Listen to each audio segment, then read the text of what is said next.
Welcome,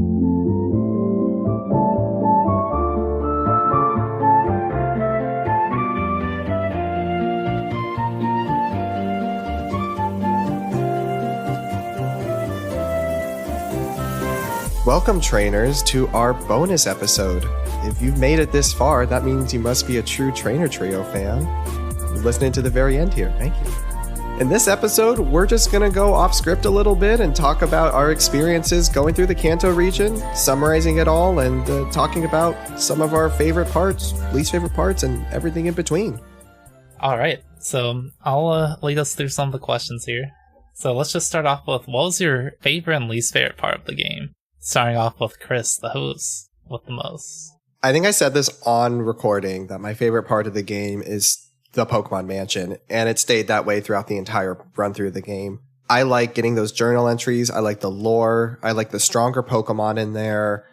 I think at that point, you're really far into the game, that you're interested in it. And I was having so much fun by that part of the game that I just kind of kept playing and kept wanting to get ahead. So that is definitely my favorite part of the game.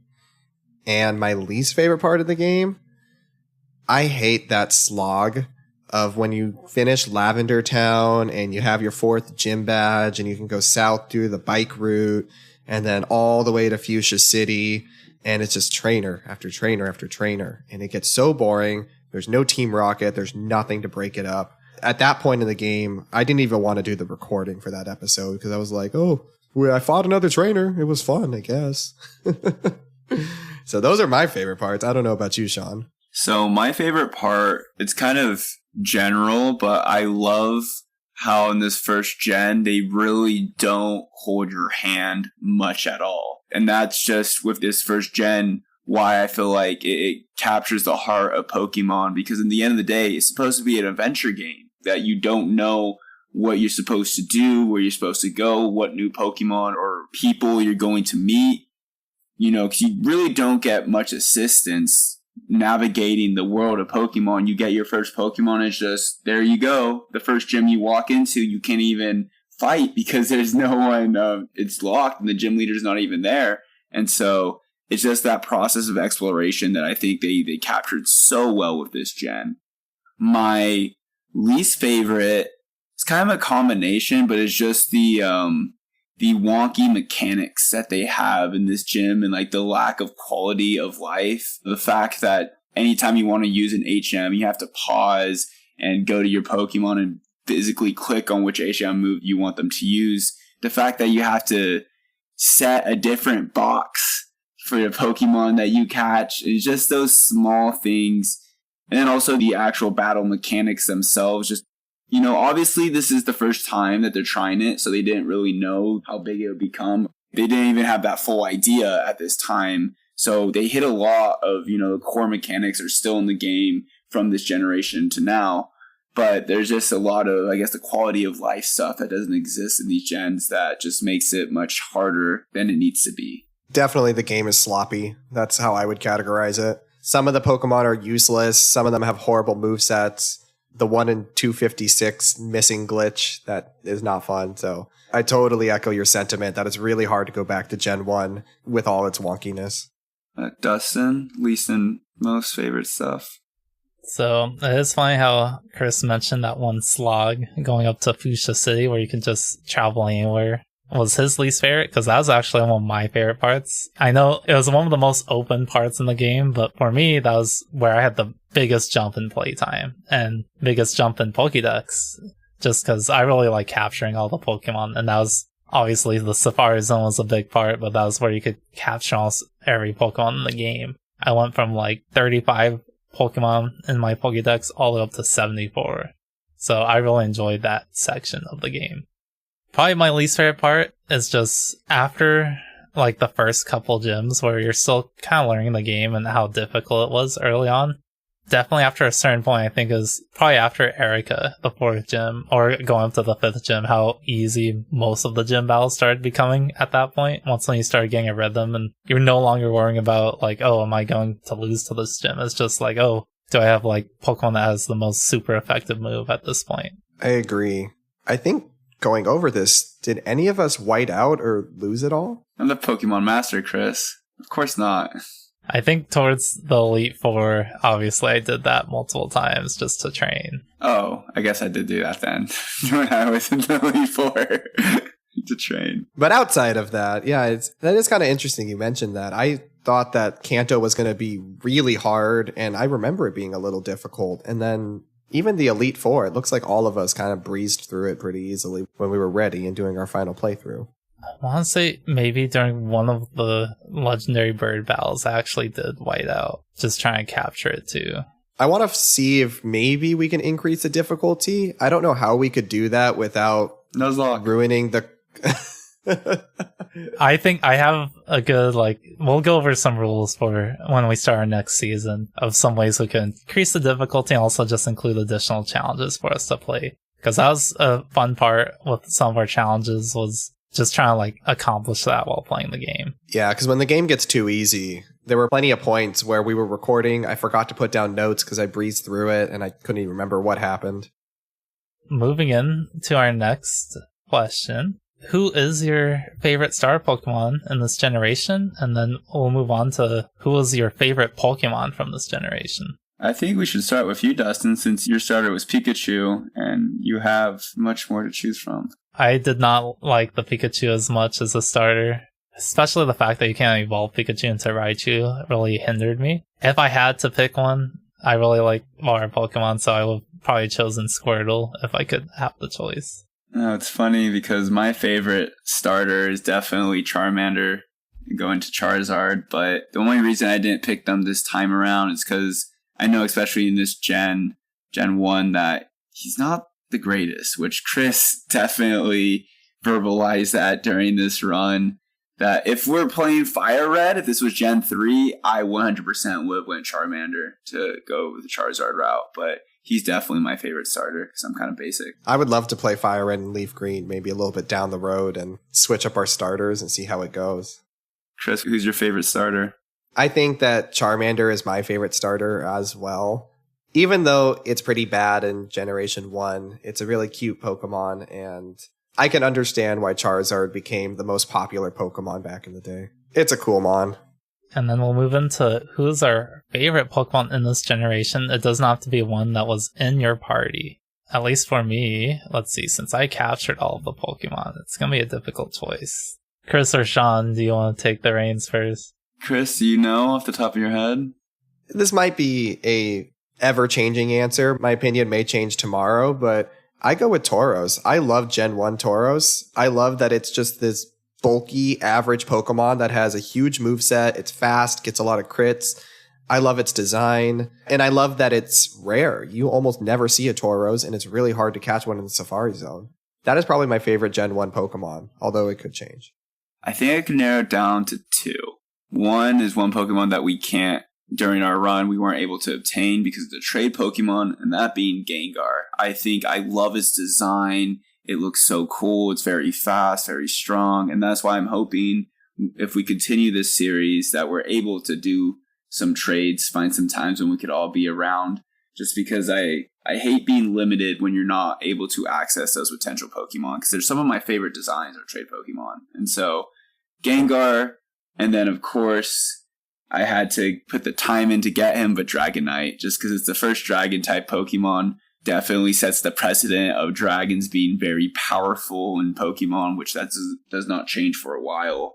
I get there's critiques for how it's an evolution line, because it doesn't really look like the Dratini or Dragonair at all, but I still love Dragonite a lot.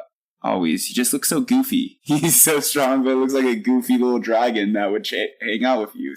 Dragonite is a good answer too. I really like Dragon Pokemon too. But if I had to choose one from this generation, it'd probably be Mewtwo. Did you guys actually use Mewtwo after you caught, or did you just end the game right there? I ended right there. My playtime did not end at Mewtwo. Like the end game time that I gave you guys, which was like 60... How much was it? The end game time I gave you of 60 hours, that was actually with Mewtwo, because I did use Mewtwo to train up the rest of my Pokemon to capture, evolve them and get that Pokédex still. You capture him at level 70, and I ended the game with him at level 78. And it was actually really fun to use in the Elite Four. Yeah, because isn't he Is he the fastest Gen 1 Pokemon? Isn't he? If he's not the fastest, he's one of the fastest for sure. Okay. Yeah, it's probably between him, Electrode, and Trio.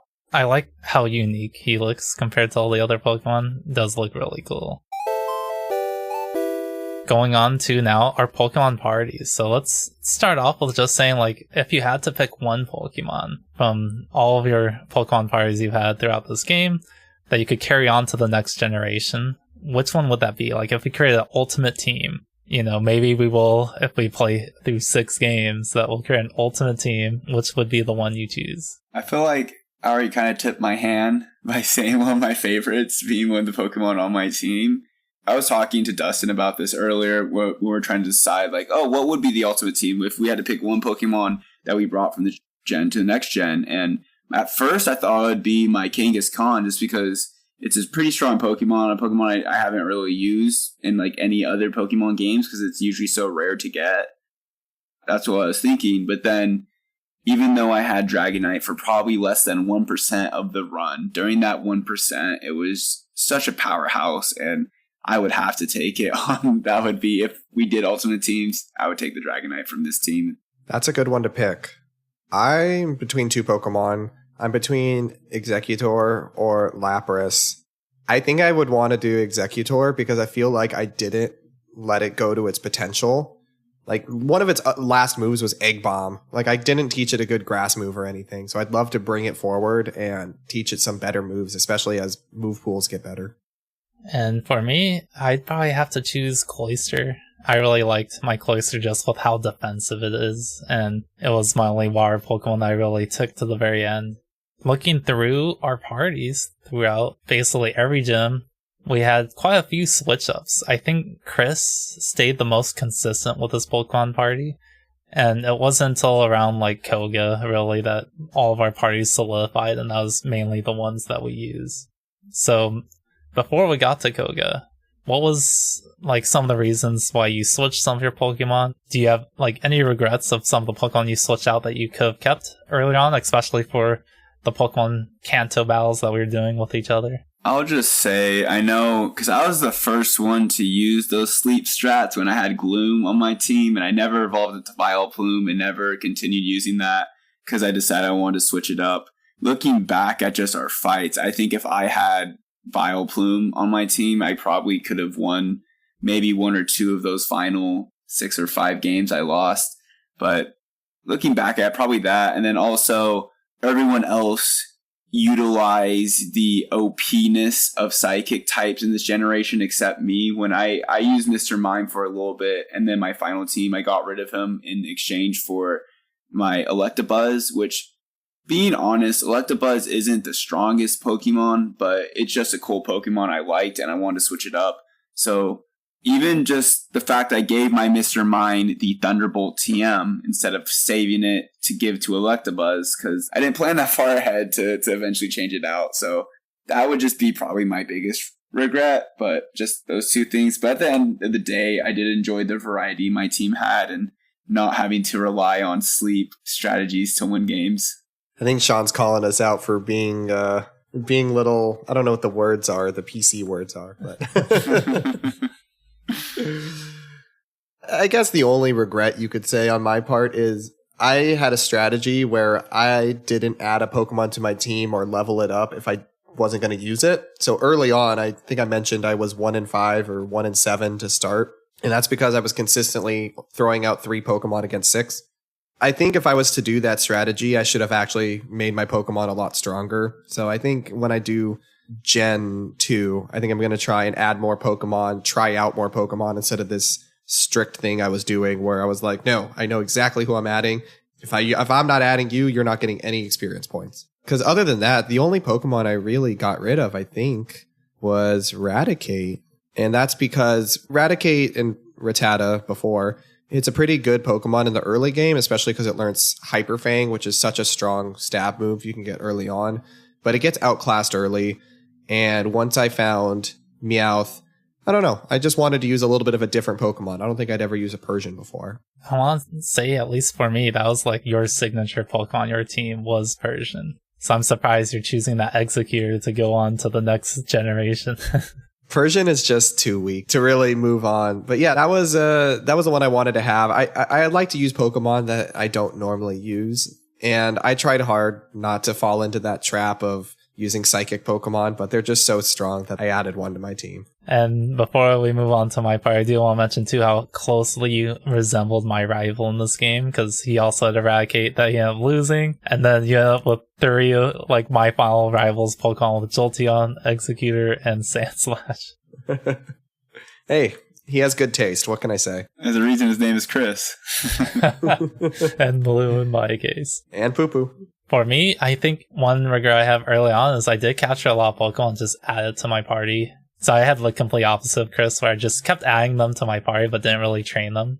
And another regret I had too was I did have Gyarados, which I could have taken to the end, but I've used Gyarados so much and I really want to switch him up. But I am training Gyarados Ice Beam, which I should have just kept a little bit longer because Cloyster really could have used Ice Beam instead of Aurora Beam and would have made it much stronger. Could it learn Blizzard? It did learn Blizzard. It's just Blizzard's less accurate than Ice Beam, I believe, right? It is, but Blizzard is set, like, I really tried to utilize the OP strategies for Gen 1. So I did Blizzard, which is 120 power, 90% accurate. It's pretty accurate.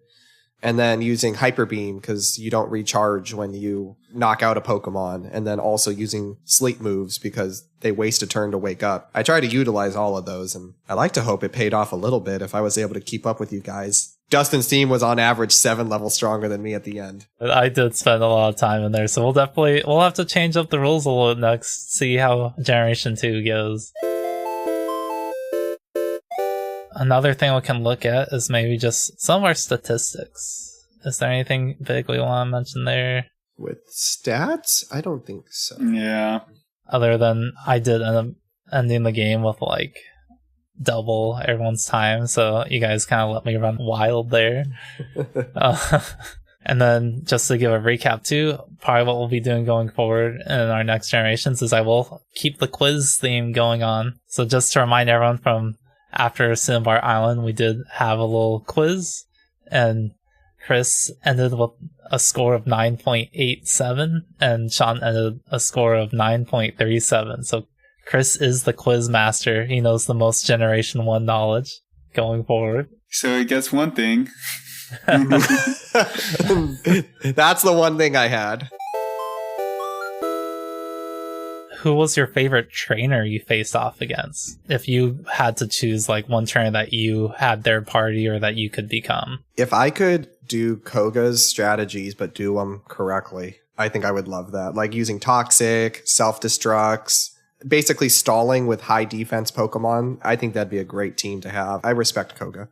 I wish I had an answer, but nothing stuck out to me. I don't know. I would say probably... Yeah, no, I'm sorry. I know there wasn't one trainer that was my favorite or one trainer I would take over because, I don't know, I feel like Blaine could have done a better job as a fire trainer. For me, I mentioned it before in the last episode of the season, but Lorelei, the icy and water Pokemon, I really like that style. So that's something that I'd definitely like to try out in the future. There's 2 more things I want to go over. So as you guys know, I nicknamed almost all of my Pokemon. So I'd love to go over a couple highlights of my favorite Pokemon that I named and see what you guys think. I'm scared. So some of my highlights that are appropriate include my Metapod, which I named Metaverse, which eventually became a Butterfree. I have Poopiodo, the Pidgeotto. I have Chonky, the Pikachu, and New Chonk, the Raichu. Queenie, the Nido Queen. I copied my name. What the heck? You didn't even want to mention that? And you spelled it differently. You spelled it Queeny. I did Queenie, trying to just steal my ideas. That was one of the last Pokemon I caught, and I couldn't think of anything, so I was like, Queenie. Taking my name. I have Tongue, the Golbat, because if you've ever seen that sprite, you understand it. Quackers, the Psyduck. Taco Bell, the Bellsprout. Mighty Mite, the Magnemite. Krabby Patty, the Krabby. Balls, the Voltorb, because it definitely looks like a Pokeball. I have Drilly, the Rhydon. Blue Dean, the Goldeen. You could see my names were really like, I would catch it and I'd be like, what do I name my Pokemon? And I would name it the most elementary thing you could possibly name it. And then Fatty the Snorlax. And lastly, Fire Turkey the Moltres. Well, that's my favorite. If you guys want to take a look at my Articuno, it looks like a pretty normal name, but unfortunately can't say that one on air. That's a fun one. I show people that one. They're like, what did you owe? So for everyone listening, have fun thinking about what I could have possibly named it. And then the last thing I have to mention, I actually did face Professor Oak here in my game, and I recorded footage of it, which I'll send to you guys if you want to take a look. It was like a 10-minute video. It was funny because I actually tried to set this up the entire game. I purposely left one long-range trainer available so that I could do the glitch and make it work. And then it turns out you're supposed to have 2 trainers left. You're supposed to have one long-range trainer and then one other just random trainer so that you can continue on with the glitch. And I realized I defeated every other trainer in the game. So I was really nervous. And then I found one YouTube comment that just happened to say like, oh, by the way, if you also do the long-range trainer, fly or teleport to Fuchsia City, change the box in the Pokemon Center, which saves your game. Do that. Then you restart your game. You go to the Warden's house, move the boulder with strength, and then you can go out to the right of Fuchsia City. I had to find a Ditto, which needed to transform into my Fire Turkey, which was level 85, so I had to do the missing no glitch to get like 99 rare candies because you need a Pokemon with a special stat of 226. So I do that. I defeat the Ditto, but I had to do 5 growls on it first to get the proper team. And then finally, from there, I was able to fly to Lavender Town and face Professor Oak. That is all the setup I had to do just to fight Professor Oak. Where is he in Lavender Town that you face him? So it kind of depends on how you do the glitch. So the reason I had to go to Lavender Town was because the long-range trainer that ran away from was in that route that's just to the left of Lavender Town. So all I had to do was return back and then enter the route, and then your start screen just pops up. It's the same thing that Sean and I did when we had to get Mew. And then you exit out of your start screen, and then you get the battle. And was it worth it? Yeah, it was actually a lot of fun. He has really strong Pokemon. I think I have it. Yeah, he had a level 66 Tauros, 67 Executor, 68 Arcanine, 69 Venusaur, and 70 Gyarados. So he was much stronger than your rival. So it was a lot of fun going through that. And I actually almost lost because I was going in with Pokemon right after the Elite Four in the low 50s. And I was not taking it too seriously, but finally on my last Pokemon, he had Gyarados, which kept sweeping me. And I took it down with Nessie there because he didn't have many good moves to take her down. But I'll send you guys that video. It was definitely a once-in-a-lifetime experience. I'm never setting up a Pokemon game that hard ever again, thinking about it all game. That does sound like it was quite a lot of work to get through, but thank you for performing that so we can listen to your experience, and we could say that we fully experienced the Generation 1 Pokemon games of Pokemon Red, Blue, and Yellow. So, any last minute comments? Nothing on my end. 'Twas a pleasure. Definitely enjoyed the Kanto region. I knew I was going to enjoy it, but I think I enjoyed it way more than I even thought I would have. So thank you guys for playing through it with me, because that was the most fun I've had playing Pokemon in a long time. It was quite fun, and I'm definitely looking forward to the Johto region. I've never actually played through Gold, Silver, or Crystal, so I'm looking forward to that. And this brings us an end to our bonus episode, our little last segment of Season 1. So looking forward to seeing everyone in Season 2, where hopefully we'll have some more challenges and rules, try and make the game a little bit harder, and try and make it a little even between the three of us. We'll see how that comes along. Yeah, we'll see how long it takes for me to take my first loss in that generation. I'm excited, though, because we don't know Johto well at all, so I wonder how it's going to go. By we, you mean you two. We'll have to see. Hopefully we have a couple special things coming in Season 2. Hopefully we'll get a couple other trainers battling along, too. So we'll see how that comes along. Anyways, that has been Season 1, Generation 1, our journey through Kanto. Looking forward to seeing all you trainers out there in the Johto region. Thank you, everyone. Gotta catch 'em all, baby. Here at the Trainer Trio, signing off.